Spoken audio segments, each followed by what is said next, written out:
Mulai. Bismillahirrahmanirrahim. Assalamualaikum warahmatullahi wabarakatuh.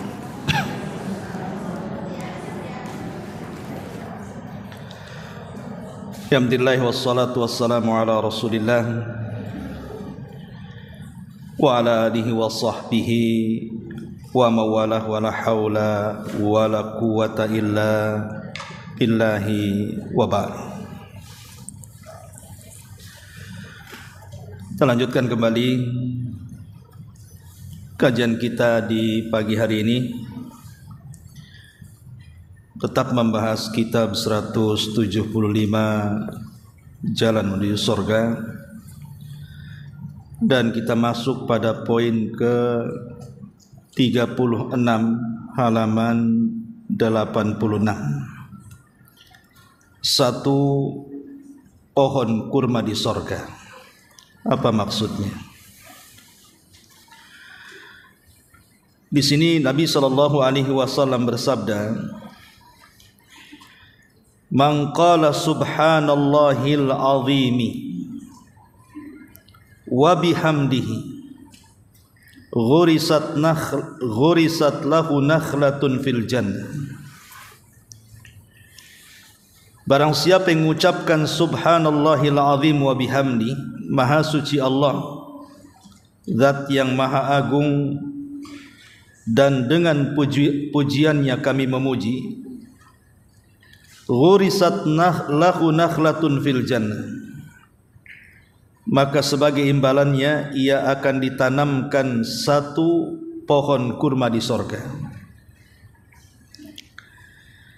Berapa banyak pohon kurma yang akan ditanamkan bagi orang yang kesehariannya selalu memperbanyak mengucapkan zikir ini.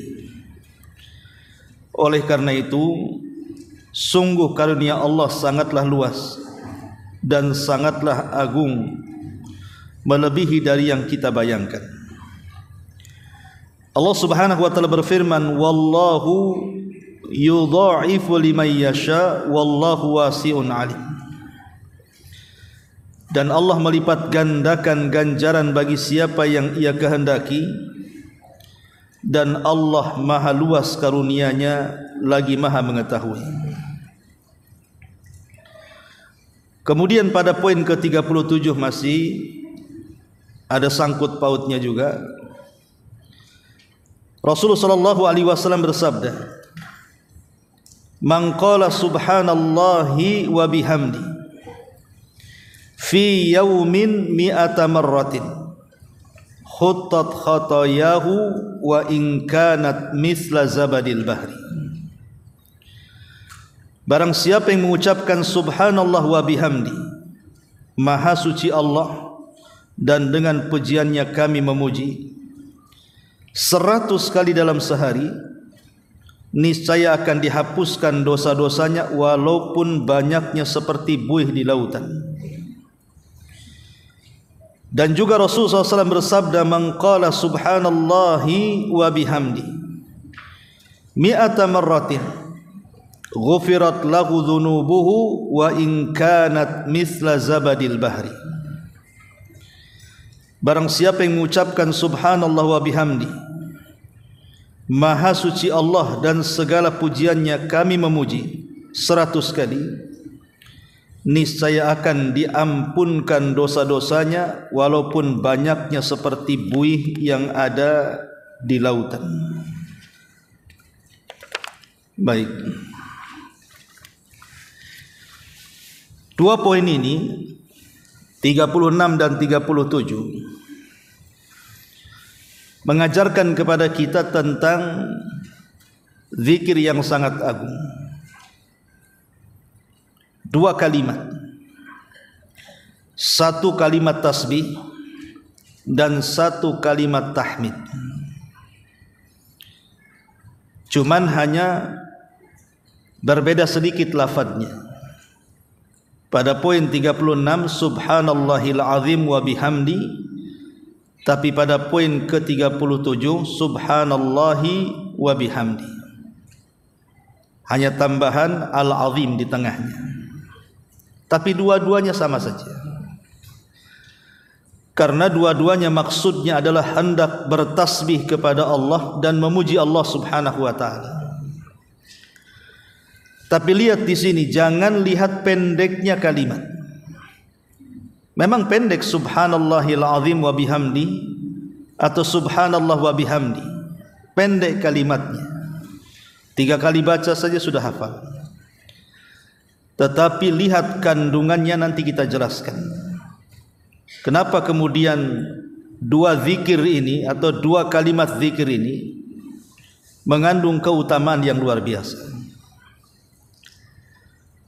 Pada poin ke-36, Nabi SAW menyebutkan ganjarannya, ghurisat lahu nakhlatun fil jannah. Ibu baca 1 kali saja, subhanallahil azim wa bihamdi. Itu balasannya sudah ditanamkan 1 pohon kurma di sorga. Ibu pulang dari sini saja sampai rumah gitu ya, baca saja subhanallahil azim wa bihamdi, kira-kira sudah dapat berapa banyak? Anggaplah 200 kali. Berarti ibu sudah punya 200 pohon kurma di sorga. Padahal kurma di Batam ini sulit tumbuh. Sekalipun tumbuh susah berbuah. Sekalipun berbuah kualitasnya tidak sama dengan ajwa. Tetapi itulah di antara karunia Allah Subhanahu wa taala. Makanya kata pengarang di sini, ini semua adalah karunia Allah yang sangat luas sekali.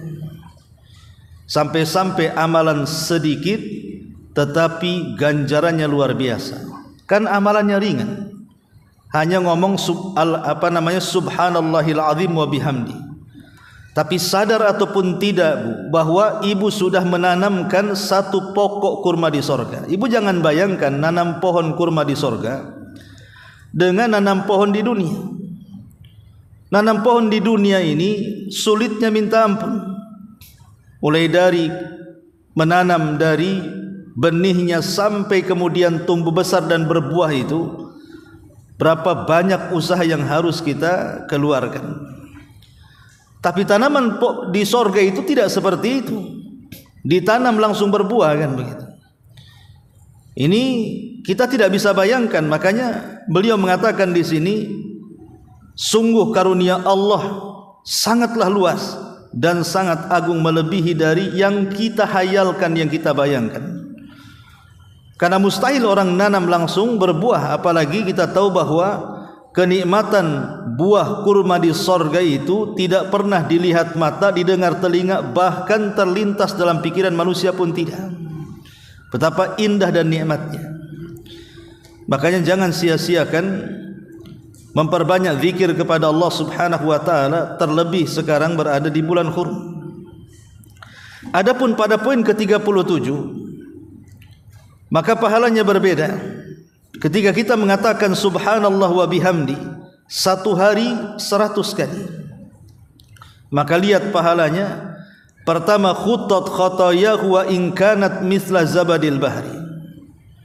Niscaya akan dihapuskan dosa-dosanya walaupun banyaknya sebuih di lautan. Siapa yang bisa menghitung bulir-bulir buih di lautan, Bu? Enggak ada yang bisa. Tidak ada orang yang sanggup menghitung dengan alat secanggih apapun, menghitung jumlah buih di lautan itu. Di sini Nabi SAW menyebutkan kalimat berlebihan seperti ini untuk merangsang kepada kita bahwa kita ini harus terus mengharap rahmat Allah Subhanahu wa taala. Bahwa sebanyak apapun dosa yang kita lakukan, maka rahmat Allah lebih luas dibandingkan murkanya. Cukup kita membaca 100 kali subhanallah wa bihamdi, maka dosa-dosa kita sudah dirontokkan walaupun sebanyak buih yang ada di lautan. Pertanyaan pun muncul, kenapa zikir ini yang hanya menyebut kalimat tasbih dan juga kalimat tahmid, pensucian dan pujian bagi Allah itu sedemikian luar biasa pahalanya? Baik, kita akan terangkan faedah dan manfaatnya. Ma'asyiral muslimat yang dimuliakan Allah Subhanahu wa taala, kita akan bicara kalimat per kalimat. Kalimat pertama bicara tentang tasbih. Subhanallah itu artinya kalimat tasbih. Walaupun banyak sekali ragam bentuk kalimat-kalimat tasbih yang diajarkan kepada kita, tapi ini salah satunya. Kita tidak hendak membahas bentuk-bentuk tasbih, tapi kita akan membahas tentang keutamaan di balik tasbih itu, sehingga menghasilkan pahala yang luar biasa. Pertama, di antara faedah tasbih adalah ibadatul makhluqati jami'an. Tasbih itu adalah ibadah yang dilakukan oleh seluruh makhluk yang Allah ciptakan. Jadi seluruh makhluk yang Allah Subhanahu wa taala ciptakan itu semua bertasbih, bukan kita manusia saja. Malaikatnya, jinnya, binatangnya, tumbuh-tumbuhannya, laut, gunung, langit, dan begitu semuanya dari alam semesta ini semua bertasbih kepada Allah Subhanahu wa taala. Makanya Allah Subhanahu wa taala berfirman, Allah mengatakan tusabbihu lahus samawati sab'u wal ardu wa man fihinna wa in min syai'in illa yusabbihu bihamdihi walakin la tafqahuna tasbihahum. Allah mengatakan semua yang ada di langit dan semua yang ada di bumi semua bertasbih. Dan tidaklah sesuatu yang Allah ciptakan kecuali mereka bertasbih dengan memuji Allah, akan tetapi engkau tidak paham tasbih mereka. Dari ayat ini kita tahu bahwa semua makhluk yang Allah ciptakan itu bertasbih kepada Allah Subhanahu wa taala, menunjukkan bahwa tasbih itu ibadah yang luar biasa, karena dilakukan semua makhluk yang diciptakan Allah Subhanahu wa taala. Ini yang pertama. Yang kedua, bahwa tasbih adalah ibadatul malaikah, fahum la yafturuna anha laila wa nahara. Tasbih adalah ibadahnya para malaikat yang tidak pernah bosan mengucapnya siang dan malam.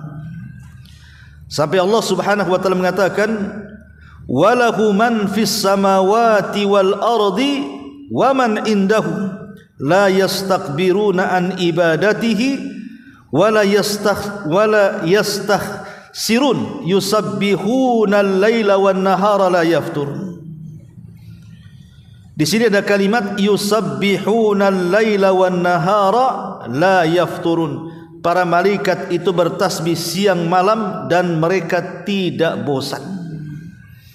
Jadi kalau kita bertasbih, hakikatnya kita sedang beribadah seperti ibadahnya para malaikat. Karena ibadahnya para malaikat bertasbih kepada Allah Subhanahu wa taala. Berarti kalau kita memperbanyak subhanallahil azim wa bihamdi atau subhanallah wa bihamdi, berarti kita sedang beribadah dengan ibadahnya para malaikat. Kemudian yang ketiga, bahwa tasbih ini min a'zami asbabi syarhi sadri. Tasbih ini adalah sebesar-besarnya sebab bagi orang yang sempit dadanya akan mudah lapang.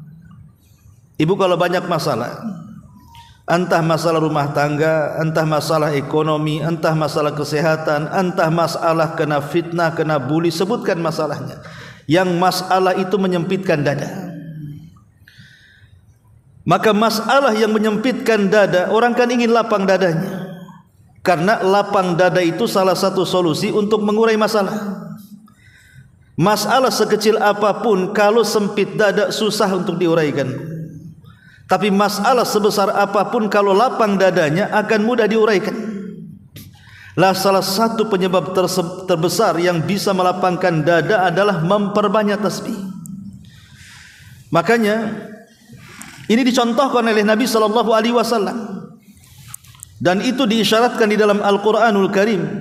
Allah mengatakan laqad walaqad na'lamu annaka yadhiku sadruka bima yaqulun fasabbih bihamdi rabbika wa kum minas sajidin wa'bud rabbaka hatta ya'tiyakal yaqin. Dan sungguh kami mengetahui engkau wahai Muhammad sempit dadamu terhadap orang apa yang dikatakan orang-orang kafir itu kepadamu. Bagaimana tidak sempit dada Nabi?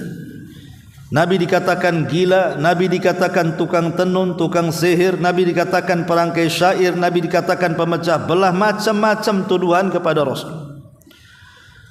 Belum lagi fitnahan-fitnahan, gibahan-gibahan, bulian-bulian yang dilakukan orang-orang kafir kepada Rasul. Itu membuat sakit dada Nabi SAW dan sempit. Tetapi Allah Subhanahu wa ta'ala memberikan solusi kepada Nabi SAW agar lapang dadanya. Makanya ketika Allah mengatakan sungguh kami tahu engkau wahai Muhammad sempit dadamu, apa yang mereka katakan kepadamu membuat sempit dadamu, fasabbih bihamdi rabbik, maka banyak-banyaklah bertasbih kepada Allah.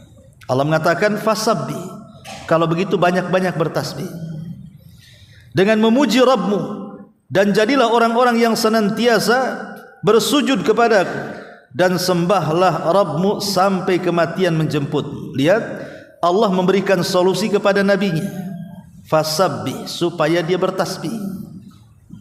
Seolah-olah kalau engkau sempit dadamu wahai Muhammad dan ingin lapang, bertasbihlah. Jadi ini kalimat tasbih ini bukan kalimat sederhana, bisa melapangkan dada. Yang keempat, bahwa tasbih ini min a'zami asbab tafrijil qurub, bukan hanya melapangkan dada, tetapi bisa menyelesaikan permasalahan yang rumit. Jadi lebih daripada melapangkan dada, terkadang orang sudah lapang dadanya baru terpikir menyelesaikan masalah, tapi lebih daripada itu bisa menyelesaikan masalah. Ingat kisah yang Allah ceritakan di dalam Al-Quran ketika menceritakan kisah Dhunnun. Dhunnun itu pemilik ikan, maksudnya Nabi Allah Yunus alaihi salatu wassalam. Nabi Yunus alaihi salatu wassalam, Yunus ibn Matta ini pernah diberikan ujian oleh Allah Subhanahu wa ta'ala, ditelan ikan karena kesalahan dia meninggalkan kaumnya sebelum Allah perintahkan. Tentu ada alasannya Nabi Yunus meninggalkan kaumnya, karena dia sudah berdakwah berpuluh-puluh tahun, tidak ada yang masuk Islam. Makanya kemudian lebih baik dia mencari tempat baru untuk berdakwah kalau memang tempat itu tidak bisa didakwahi. Lah sebelum perginya Nabi Allah Yunus dari kaumnya ini, dia sempat mengancam bahwa akan turun azab kepada kalian. Sebelum azab itu turun, Nabi Yunus pergi. Lah umat yang ditinggalkannya rupanya melihat tanda-tanda azab itu ada, makanya mereka bertobat semuanya. Nabi Yunus tidak tahu kaumnya sudah bertobat karena dia sudah pergi. Disitulah kemudian Nabi Yunus, kepergian Nabi Yunus dari kaumnya tanpa seizin Allah.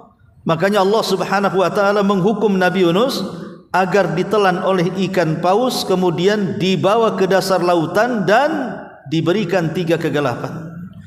Kegelapan di perut ikan, kegelapan di dasar lautan, dan kegelapan di tengah malam. Tetapi Allah Maha Kuasa, Nabi Yunus tidak meninggal. Apa rahasia Nabi Yunus diselamatkan dari perut ikan sehingga dimuntahkan ke daratan? Allah Subhanahu wa ta'ala gambarkan, falaula annahu minal musabbihina lalabisa fi batnihi ila yaumi yub'atsun.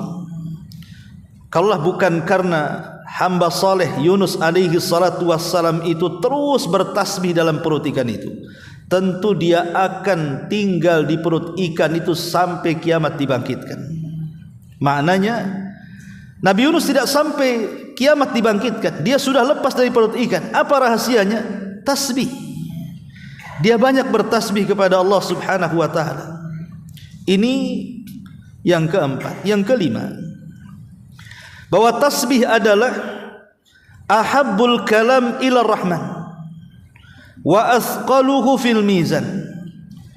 Kalimat tasbih subhanallah adalah kata-kata yang paling dicintai Allah. Bahkan kata-kata yang bisa memberatkan timbangan di hadapan Allah. Ibu kalau merayu suami tentukan akan mengambil kata-kata yang oleh suami suka supaya keluar uangnya kan Bu. Tapi kalau seandainya kata-katanya tidak dirangkai dengan baik, tentu kata-kata itu tidak disukai.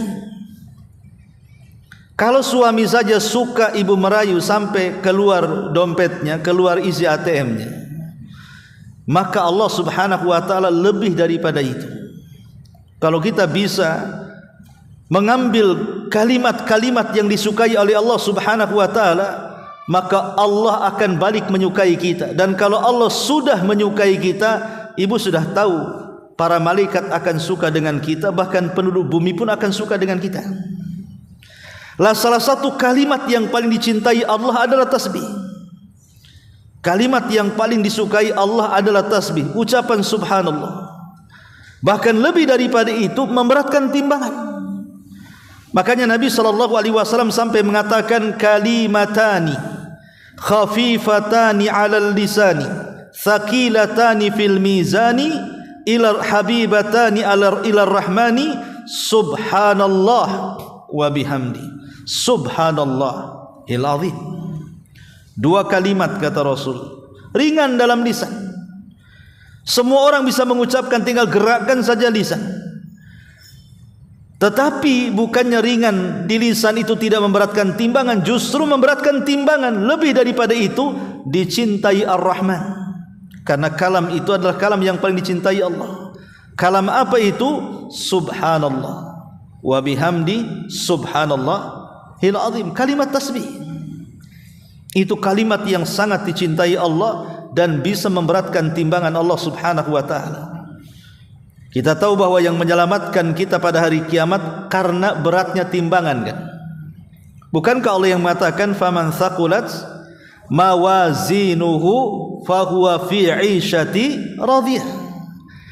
Kalau berat timbangan kita kata Allah, maka kita akan diberikan kehidupan yang diridhai oleh Allah, artinya akan diberikan banyak kesenangan. Tapi kalau ringan timbangannya, fa ummuhu hawiyah, maka dia akan dimasukkan ke neraka hawiyah. Lah salah satu yang bisa memberatkan timbangan, bahkan yang paling mudah memberatkan timbangan adalah tasbih. Kalau kita mungkin mau sedekah, perlu cari uang, kemudian sudah dapat disedekahkan, kadang berat hati.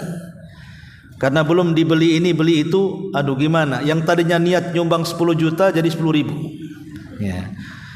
Kalau kita mau sholat untuk memberatkan timbangan Bu, perlu wudu, pakai pakaian, belum lagi malasnya, ngantuk dan lain sebagainya.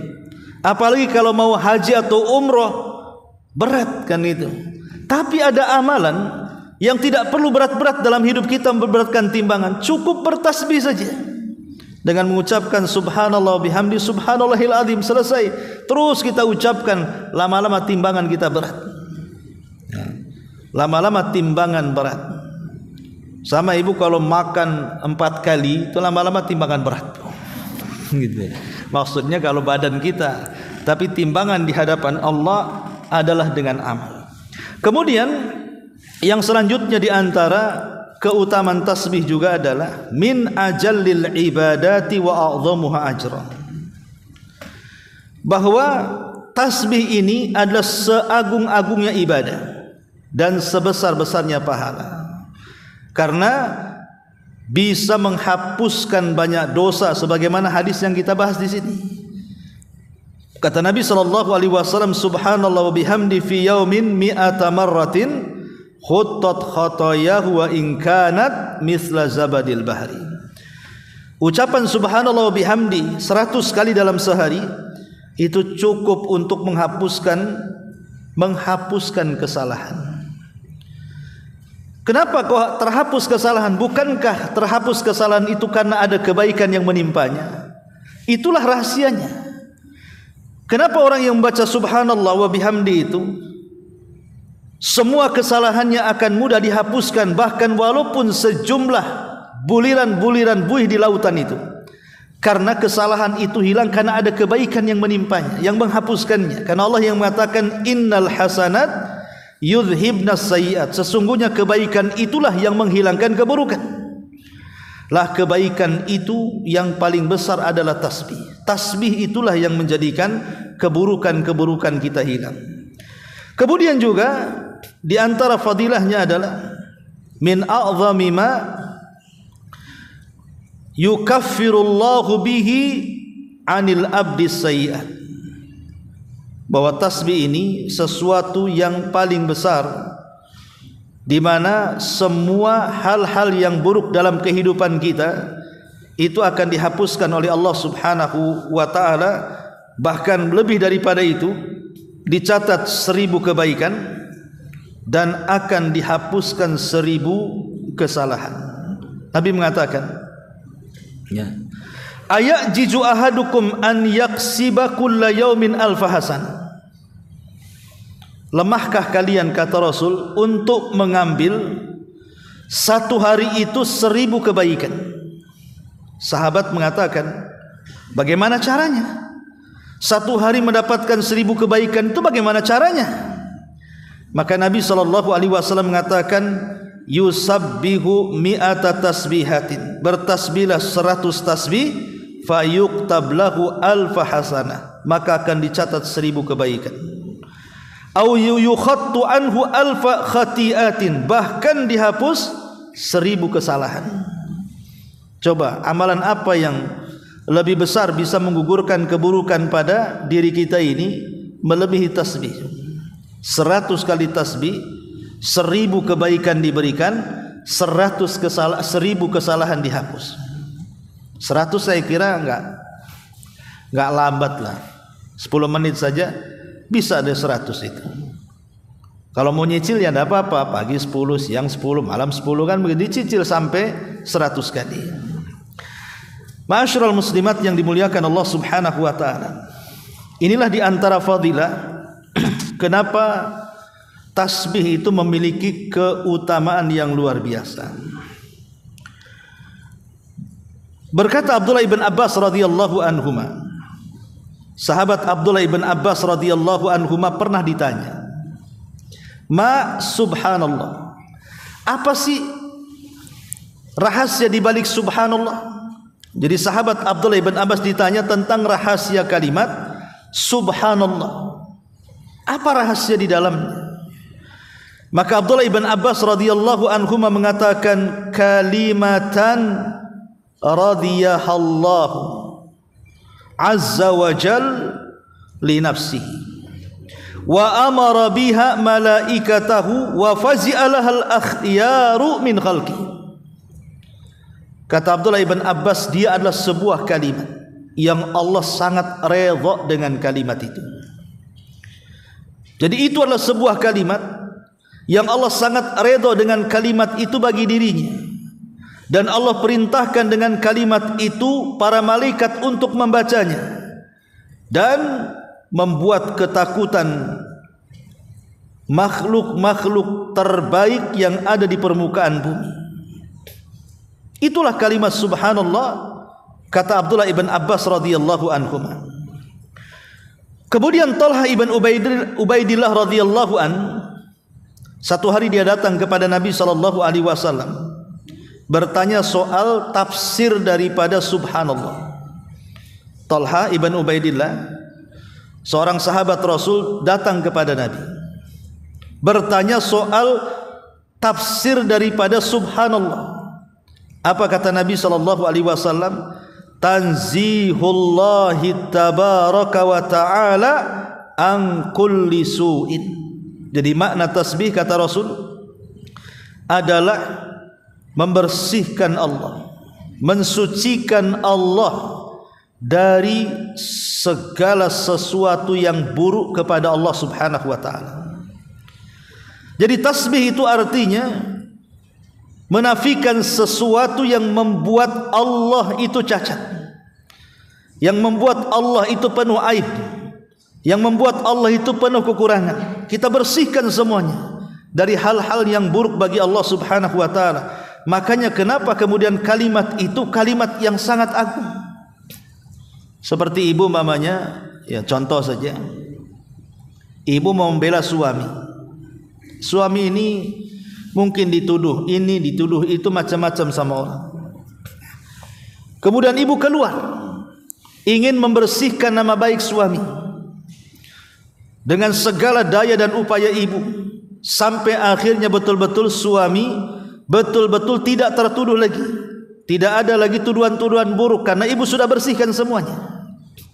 Kira-kira ketika suami keluar rumah saja tidak berani karena dituduh manusia begini dan begitu, tiba-tiba kemudian dapat kabar dia sudah hilang lagi, tidak ada yang membuli, menggibah, tidak ada keburukan lagi, tentu suami akan senang. Lah ini kepada makhluk nih. Maka ketika kita membersihkan sesuatu yang membuat Allah kurang, yang membuat Allah cacat, yang membuat Allah tidak sempurna, tentu Allah akan senang dengan kita. Itulah kenapa kemudian lafaz tasbih ini memiliki rahasia yang luar biasa. Karena kita membersihkan Allah dari segala sesuatu yang membuat Allah cacat, yang membuat Allah kurang, yang membuat Allah buruk. Ma'asyiral muslimat yang dimuliakan Allah Subhanahu wa taala. Kemudian ini tasbih. Kemudian kalimat yang kedua adalah at-tahmid. Kalimat kedua adalah at-tahmid. Apa rahasia di balik tahmid? Di sini kan ada dua, subhanallahil azim wa bihamdi. Wa bihamdi artinya pujian yang kita dengannya memuji Allah Subhanahu wa taala. Yang pertama di antara keutamaan tahmid adalah sababun fi mahabbatillah al-wadud. Innal hamda min ahabbil kalam ilallah. Jadi ucapan tahmid, pujian bagi Allah, itu adalah sebab di mana kita akan mendapatkan kecintaan Allah Subhanahu wa taala, karena kalimat tahmid adalah kalimat yang disukai Allah. Sebagai balasannya Allah mencintai kita.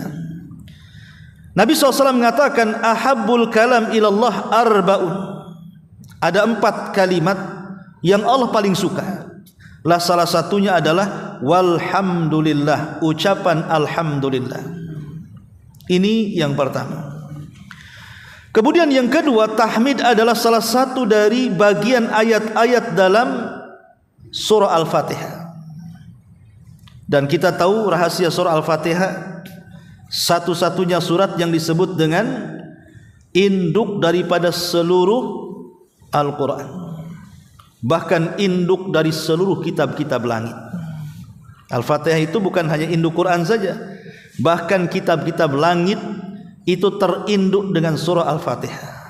Makanya Imam Ibnul Qayyim rahimahullahu ta'ala sampai membuat satu kajian, dan di dalam kitabnya menjelaskan tentang makna per makna surah Al-Fatihah itu. Lah di dalam surah Al-Fatihah itu dimulai dengan pujian Allah Subhanahu wa taala. Alhamdulillahirabbil alamin. Karena bismillahirrahmanirrahim itu menjadi khilaf para ulama apakah itu bagian dari Fatihah atau tidak. Menurut Imam Syafi'i memang bagian daripada surah Al-Fatihah. Tetapi jumhur mayoritas para ulama mengatakan bahwa Al-Fatihah itu dimulai dari alhamdulillahirabbil alamin. Tetapi bacaan basmalah itu memang disyariatkan setiap membaca surat baca basmalah, kecuali surah Al-Anfal. Ada yang mengatakan karena surah Al-Anfal itu kecuali surah At-Taubah, karena surah At-Taubah itu bagian daripada, ada yang mengatakan bagian daripada surah Al-Anfal, ada yang mengatakan karena di dalamnya bicara soal membongkar keburukan orang-orang munafik. Tapi yang jelas bahwa tahmid itu bagian daripada surah Al-Fatihah. Yang kedua, yang ketiga, sababun fi maghfirati dzunub wa jalbur rizqi war rahmah. Bahwa tahmid, pujian bagi Allah Subhanahu wa taala, itu menyebabkan datangnya ampunan Allah, bahkan lebih daripada itu bisa mendatangkan banyak rizki. Bisa mendatangkan banyak rizki dan memudahkan untuk mencari rizki. Jadi kalau ibu jadi pengusaha gitu kan, ada kesulitan dalam usaha, perbanyak saja memuji Allah Subhanahu wa taala. Maka itu akan memudahkan kita mendapatkan rizki yang banyak. Dan itu sebagaimana hadis yang panjang sekali yang disahihkan oleh Syekh Nasiruddin Al-Albani rahimahullahu taala. Kemudian yang keempat, sababun fi nuzulil matari wal barakah. Menjadi sebab turunnya hujan dan berkah. Menjadi sebab turunnya hujan dan berkah. Disebutkan dalam hadis dari Aisyah Ummul Mukminin radhiyallahu anha.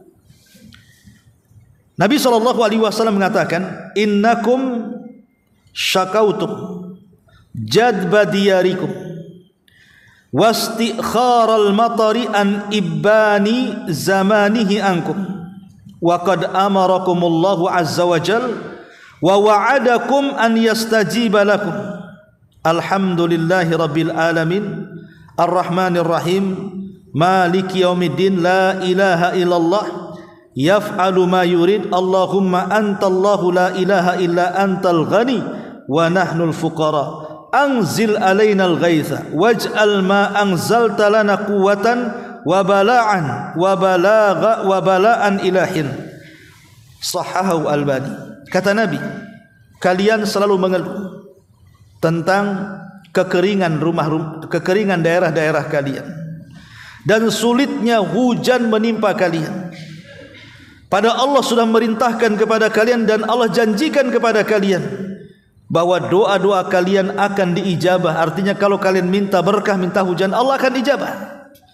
Kemudian Nabi SAW menyebutkan zikir ini yang dimulai dengan kalimat Alhamdulillahi Rabbil Alamin. Dari sini kata para ulama, lihat bagaimana tahmid itu bisa menjadikan sebab turunnya hujan dan berkah. Kemudian yang kelima, bahwa tahmid adalah afdalud doa, seutama-utama doa. Seutama-utama doa. Nabi SAW menyebutkan ada dua kalimat yang merupakan seutama-utama doa. Pertama, la ilaha illallah. Sebagaimana Rasul mengatakan afdaludz dzikri la ilaha illallah. Yang kedua, alhamdulillah. Sebagaimana Rasul mengatakan afdalud du'ai alhamdulillah. Seutama-utama doa adalah ucapan alhamdulillah. Karena kita tahu bahwa di antara adab kita berdoa kepada Allah sebelum meminta adalah dengan memuji. Sama lah kalau ibu minta sesuatu sama suami kan dipuji dulu. Lah mimbabil aula tentu kepada Allah. Makanya di antara adab berdoa kan kita memuji dengan cara apa? Memperbanyak nama-nama Asmaul Husna. Kemudian bersalawat kepada Nabi dan yang lainnya, kemudian meminta. Makanya alhamdulillah pujian itu seutama-utama doa. Kemudian yang keenam, bahwa pujian juga mauridun azimun lis-sadaqati. Bahwa ucapan tahmid, pujian-pujian bagi Allah itu adalah seagung-agungnya dari sedekah. Sedekah itu kan tidak mesti harus punya harta, tetapi bisa juga sedekah itu dalam bentuk zikir. Karena di zaman Nabi SAW ada orang-orang miskin ngadu kepada Nabi dan mengatakan, ya Rasul, zahaba ahlud duthuru bil ujur. Rasul, enak kali orang kaya itu, mereka bisa membawa pahala kekayaan mereka yang kami tidak bisa. Mereka bisa haji, kami tak bisa. Mereka bisa kurban, kami tak bisa. Ya, mereka bisa bangun masjid, kami tak bisa. Karena kami orang miskin tidak punya uang. Maka Nabi SAW mengatakan, awalaisa qad ja'alallahu lakum ma tasaddaqun. Jangan salah kata Rasul, kalian juga bisa bersedekah. Sebagaimana mereka membawa pahala dengan sedekah mereka, kalian juga bisa membawa pahala dengan sedekah kalian, katanya. Orang-orang miskin ini mengatakan, ya Rasul, maksudmu apa kan itu? Maka Nabi SAW mengatakan, inna bikulli tasbihatin sadaqah, wa kulli takbiratin sadaqah, wa kullu tahmidatin sadaqah, wa kullu tahlilatin sadaqah. Bukankah ucapan subhanallah, Allahu akbar, alhamdulillah, dan juga la ilaha illallah adalah sedekah? Lihat bagaimana Rasul memasukkan kalimat alhamdulillah, bagian daripada sedekah. Jadi sedekah tidak mesti dalam bentuk harta, bisa dalam bentuk zikir dan sama saja dapatnya. Apalagi bisa menggabungkan dua-duanya. Ibu bisa sedekah dengan harta, ibu juga bisa sedekah dengan zikir. Makin cemburulah orang-orang miskin itu. Ya. Ini di antaranya. Kemudian juga bahwa tahmid adalah wasiyatu sayyidina Ibrahim alaihi salatu wassalam. Pujian kepada Allah itu adalah wasiat Nabi Allah Ibrahim alaihi salatu wassalam, dan itu peristiwanya ketika Rasul dalam peristiwa Isra Mi'raj. Rasul berjumpa dengan Ibrahim di langit berapa? Di langit ke-7 kan? Di langit terakhir. Kata Nabi, laqitu Ibrahima lailata usriya. Aku diperjumpakan dengan Ibrahim di malam ketika aku di-mi'rajkan. Di-Isra Mi'rajkan oleh Allah Subhanahu wa taala. Faqala li, maka Nabi Ibrahim berkata kepadaku, berwasiat kepadaku, kata Nabi, ya Muhammad, aqri ummataka minni salam. Wahai Muhammad, sampaikan salamku kepada umatmu. Dari situlah kita senantiasa bersalawat Ibrahimiyah. Kenapa kita dalam salat bersalat Ibrahimiyah, Bu? Dalam tasyahud akhir ya. Karena tasyahud awal itu sampai syahadat. Tasyahud akhir mesti kita salawatkan itu. Allahumma salli ala Muhammad wa ala ali Muhammad kama shallaita ala Ibrahim. Kenapa kita ini bersalawat Ibrahimiyah? Karena Ibrahim alaihi salatu wassalam sudah menitipkan salam kepada kita lewat Nabi kita Muhammad sallallahu alaihi wasallam ketika peristiwa Isra Mi'raj. Kata Ibrahim, ya Muhammad, aqri ummataka minni salam. Wahai Muhammad, sampaikan salamku kepada umatmu. Wa akhbirhum annal jannata tayyibatu turbah azbatul ma wa annaha qi'an wa anna ghirasaha subhanallah walhamdulillah wa la ilaha illallah Allahu akbar. Kata Ibrahim kepada Rasul, kata Nabi Ibrahim kepada Rasulullah sallallahu alaihi wasallam, habarkan kepada mereka umatmu bahwa sorga itu memiliki tanah yang baik, bahwa sorga itu memiliki air yang sangat tawar, bahwa di sorga itu ada satu tempat yang indah yang ditanam dengan berbagai macam tanaman yang indah. Lah tanaman-tanaman itu ditanam dengan ucapan subhanallah walhamdulillah wala ilaha illallah Allahu akbar. Di sini ada kalimat walhamdulillah. Kalau kita ingin membuat taman di dunia saja kan, nak berapa duit dikeluarkan? Ada perumahan bagus gitu kan, mau buat taman aja, nah berapa ratus juta itu kita buat taman yang indah loh ya, bukan asal taman-tamanan. Kita menghabiskan biaya banyak untuk membuat taman itu. Tetapi kalau kita mau buat taman di sorga, tidak usahlah bawa tukang, nggak ada juga tukang di sorga tuh. Cukup memperbanyak kalimat-kalimat ini, Allah sudah buatkan taman-taman yang indah di sorga itu. Itulah caranya membuat taman di sorga, dengan memperbanyak zikir. Salah satunya adalah kalimat alhamdulillah. Karena alhamdulillah ini ataupun tahmid wa bihamdi sama dengan tasbih. Dia zikir semua tasbih zikir semua ibadah semua makhluk yang Allah ciptakan. Sebagaimana tasbih juga adalah ucapan yang diucapkan semua makhluk yang Allah ciptakan, tahmid juga sama. Bahkan ada yang mengatakan bahwa tasbihnya malaikat, tasbihnya makhluk yang ada di alam semesta ini adalah ucapan alhamdulillah. Jadi kalau seandainya tiang masjid ini, Bu, berbicara, tiang ini kita yakin bertasbih atau tidak? Bertasbih. Jangan salah, jangan tiang yang tidak bergerak bertasbih. Ini bertasbih, cuman kita tidak tahu aja tasbihnya. Kalaulah seandainya kita diperdengarkan oleh Allah tiang ini bertasbih, maka ucapan tasbihnya adalah ucapan alhamdulillah. Kalau seandainya tiang-tiang atau mungkin ibu nampak di luar sana ada pokok-pokok pohon, kalau Allah perdengarkan mereka bertasbih, tentu mereka akan mengucapkan kalimat alhamdulillah. Jadi kalau diperdengarkan gunung bertasbih, lautan bertasbih, langit bertasbih, maka ibu akan mendengar kalimat alhamdulillah dari mulut-mulut mereka. Tapi kan Allah katakan walakin la tafqahuna tasbihahum. Tapi kalian tidak tahu bagaimana cara tasbih mereka. Seandainya mereka diperdengarkan, tentu ucapannya yang keluar adalah kalimat-kalimat pujian. Alhamdulillah. Makanya sering saya katakan kalimat alhamdulillah ini kalimat ajaib. Diucapkan semua manusia. Yang sakit ngucapin, yang kaya, yang sehat ngucapin, yang miskin, yang kaya mengucapkannya, yang kecil, yang besar, yang laki, yang perempuan, semua mengucapkannya. Ibu tidak percaya, tanya kepada orang yang susah, "Cemana kondisimu?" "Alhamdulillah Ustaz, masih bisa makan." Masih bisa mengucap alhamdulillah dia. Datang kepada orang kaya, "Macam mana nasibmu?" "Alhamdulillah, usaha pesat, lancar jaya."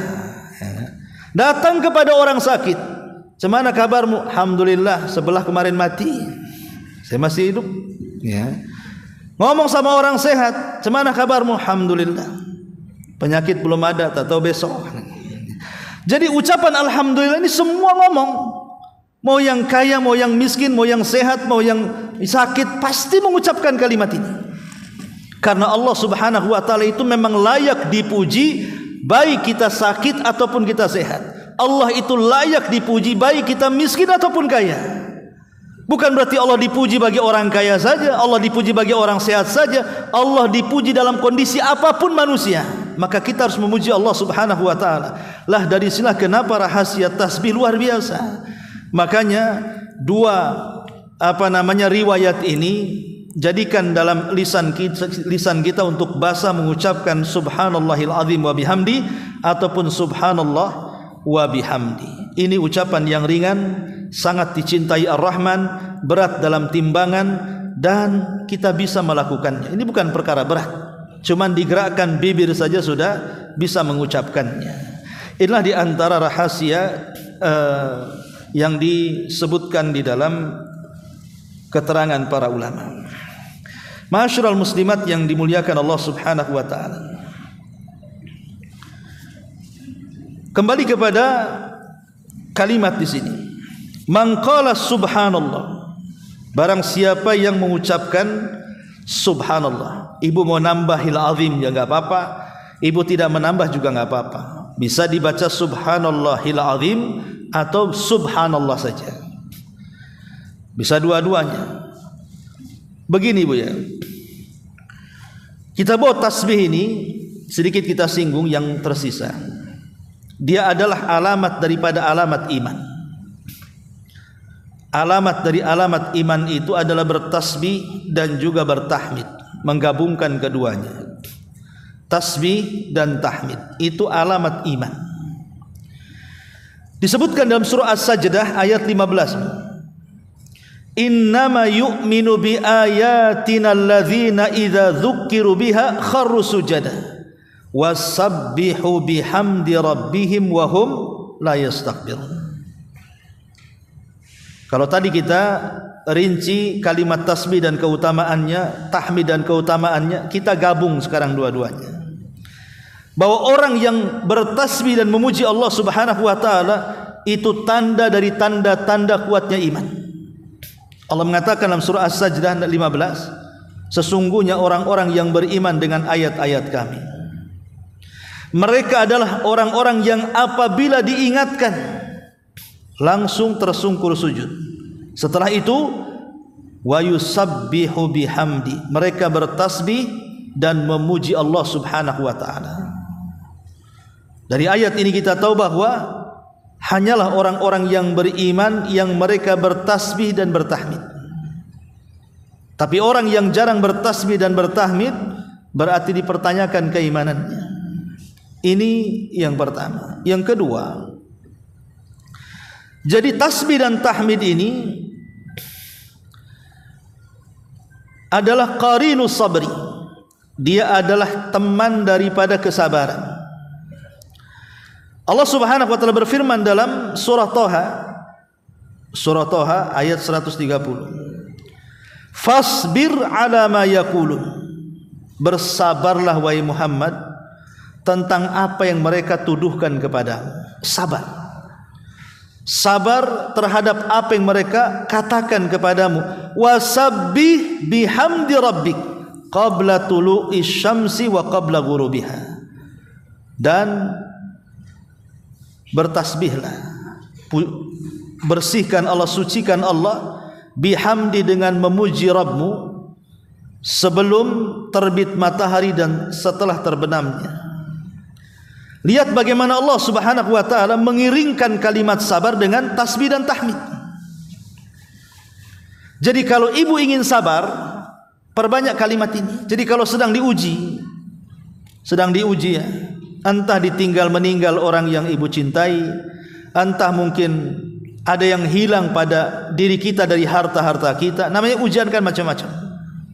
Supaya mengokohkan kesabaran, seolah-olah Allah ingin mengatakan kepada Rasul itu, fasbir ala ma yaqulun, sabarlah engkau wahai Muhammad terhadap apa yang mereka katakan. Dengan cara apa? Wasabbih bihamdi rabbik, perbanyak tasbih dan tahmid. Jadi tasbih dan tahmid itu untuk mengokohkan kesabaran. Ini luar biasa ya. Ini juga disebutkan oleh para. Kemudian yang ketiga, sebab kemenangan. Sebab kemenangan terbesar dalam kehidupan kita adalah orang yang memperbanyak tasbih dan tahmid. Ingat, ketika Nabi SAW dihabar gembirakan oleh Allah dengan kemenangan di banyak peperangan, sampai-sampai kemudian Allah Subhanahu wa taala mengabadikan kemenangan-kemenangan dalam peperangan itu di satu surat yang disebut Suratun Nasr. Apa kata Allah? Idza jaa nasrullahi wal fath. Apabila datang kemenangan Allah, maksudnya di Badar, di Hunain dan di perang-perang yang lainnya, wal fath, dan pembukaan kota Mekah. Kemudian Allah mengatakan wa ra'aitan nas. Setelah banyaknya kemenangan dalam peperangan itu, terutama Fathu Mekah dan juga perang Badar, engkau bisa melihat manusia yadkhuluna fi dinillahi afwaja. Mereka masuk Islam berduyun-duyun dari mana saja. Maka kemenangan itu ada rahasianya supaya tetap tidak terkalahkan lagi dan menang terus. Fasabbih bihamdi rabbika wastaghfir innahu kana tawwaba. Maka perbanyaklah tasbih, perbanyaklah tahmid, perbanyaklah istighfar, kata Allah, supaya tetap menang ya. Jadi tasbih dan tahmid ini rahasia kemenangan ya. Rahasia kemenangan yang Allah Subhanahu wa taala anugerahkan kepada kita. Bahkan tasbih sendiri adalah rahasia suksesnya seseorang dalam berdakwah. Kalau kita ingin sukses dalam berdakwah, perbanyak tasbih dan tahmid. Pamannya ibu mau mendakwai seseorang supaya orang itu sadar, mau mendakwai ibunya yang mungkin masih belum sholat, atau mungkin saudaranya yang masih berbuat maksiat gitu ya. Ingin berdakwah kepada mereka supaya Allah memberikan hidayah taufik kepada mereka. Karena kita kan hanya bisa berikan hidayah irsyad saja, ini hak, ini batil, ini baik, itu buruk, itu saja. Yang berikan kesadaran kan Allah. Maksudnya supaya mempercepat kesadarannya dari dakwah yang kita sampaikan adalah dengan cara memperbanyak tasbih. Allah mengatakan, "Qul ma as'alukum alaihi min ajrin illa man syaa'a an yattakhidha ila rabbih sabila wa tawakkal 'alal hayyil ladzi la yamut wasabbih bihamdihi wa kafa bihi bidzunubi ibadihi khabira." Katakan ya Muhammad, aku tidak meminta kalian untuk memberikan balasan kepadaku dalam dakwah, kecuali orang yang Allah kehendaki untuk mengambil jalan Rabbnya. Maka bertawakallah kepada zat yang hidup, maksudnya Allah, yang tidak akan pernah mati, dan bertasbihlah dengan memujinya. Dan bertasbihlah dan dengan memujinya. Lihat, sebelumnya Allah katakan kepada Rasulullah, katakan ya Muhammad, dalam dakwahmu aku tidak meminta sedikit pun balasan dari kalian, kecuali orang yang Allah kehendaki mendapatkan jalan Rabbnya. Maka setelah itu bertawakallah kepada zat yang hidup dan tidak pernah mati, kemudian bertasbih dan memuji. Di sini ada kalimat bertasbih dan memuji yang diiringkan dengan dakwah. Seolah-olah ingin katakan, kalau engkau ingin sukses dalam dakwahmu, perbanyaklah tasbih dan tahmid. Jadi begitu besarnya kemudian faedah tasbih dan tahmid ini yang luar biasa yang terkandung dalam zikir ini. Wallahu a'lam bishawab. Ini keterangan yang bisa saya uraikan. Sebelum saya tutup, silakan kalau ada yang bertanya.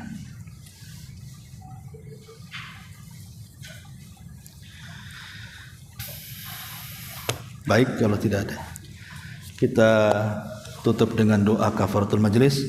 Subhanakallahumma bihamdika asyhadu an la ilaha illa anta astaghfiruka wa atubu ilaik.